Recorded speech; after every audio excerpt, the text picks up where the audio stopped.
Let's go back in time. It was 6:30 in the evening, New Year's Day, 1964, when the whole of the nation huddled around their little black and white TV sets to watch a brand new pop show coming live from a converted church in Manchester. Now, it was planned to run for just 6 weeks.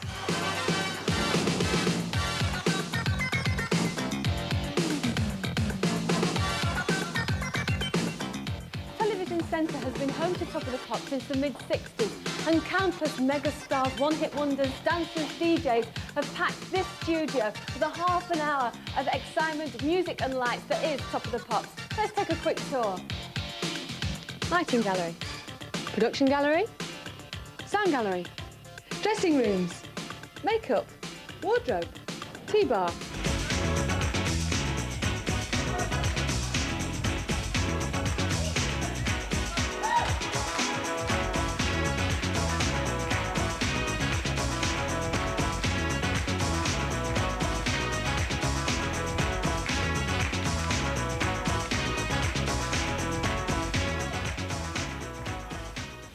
Andy, you're getting quite an old hand at Top of the Pops, aren't you? Yes. How many times have you been on the show? I'm trying to add them up. I think this is my 16th time now. And is there anyone that's more memorable than the others? The very first one, obviously, was amazing. It was fantastically exciting. We nearly missed it, actually, because we were in Belgium, and they had to come and grab our car that was going on tour and say, no, don't go to the next gig, get on the plane and go to Top of the Pops instead. OK, Abe, you're the drummer with OMD today, but you're actually known as a drummer for much more famous things than that. Yeah, I must admit, I did the wetter the better for the 815. I did all the drumming on that. Tim, what are your first memories of Top of the Pops? I can't remember. But my first memory of the Top of the Pops was I must have been about 4, and the Beatles were on, and one sister said, "That's my band," and then the Rolling Stones came on, and the other sister said, "That's my band." And I think my granny turned the telly off and said, "You're not to watch that band."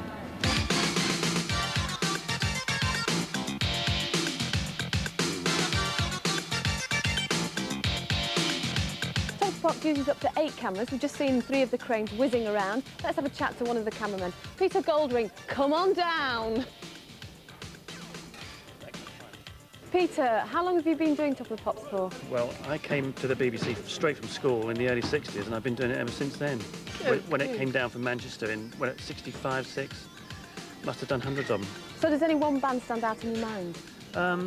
I suppose all the famous bands like the Beatles and the Stones. How's it changed since the 60s? Well, the cameras are much more mobile than they ever were. We never had, we've got these handheld cameras now that whiz around. We've got 3 of those, and we've got 3 big ones on cranes.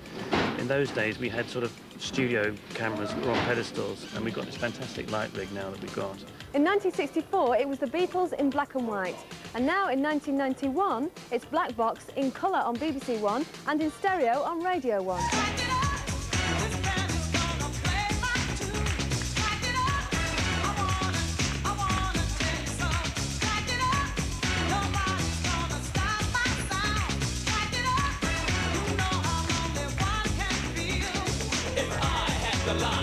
Michael Hurll, you took over producing Top of the Pops in the early 80s. What changes did you make? Well, the first thing I did actually was to get rid of pants people and the dancers. When I came in, I thought, well, you know, it's all getting a bit sexist now, and it really didn't suit the time.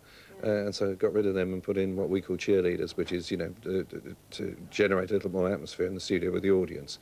And that was the big change I made. Of course, the other thing is the music, isn't it? I mean, music changes that every week. There's only 2 things. Have you ever realised only 2 things that change really quickly, and that's the news and Top of the Pops. Yeah. Dates. And I believe this is your first for a few years. It's the first for 4 years, actually. Yes, the producer, Paul Ciani, at the moment, unfortunately, is in hospital, and they asked me to just pop in and do it. And I haven't done it for 4 years. And the strange thing is that we've got OMD, we've got Andy on the show tonight, and he said to me today, do you know, I haven't done the show for 4 years either. Well, I'm sure it'll be a great one. Have a good night. Thanks very much indeed. Coming on to Top of the Pops on BBC One television. Of course, we are live in stereo on Radio 1 FM. We've got a right good quality show for you tonight, and we're starting off with a fine band. How long have you been presenting Top of the Pops? Just coming up for 2 years now. I did it virtually straight away when I started at Radio 1. How do you get to become a Top of the Pops presenter? You don't really have a say in it. You get picked by the producer. If he likes the sound of you on radio, he just invites you to come up, and I do it now about every 5 weeks. Oh yes, I've got to ask you, why do the presenters shout so much? I think some shout more than others.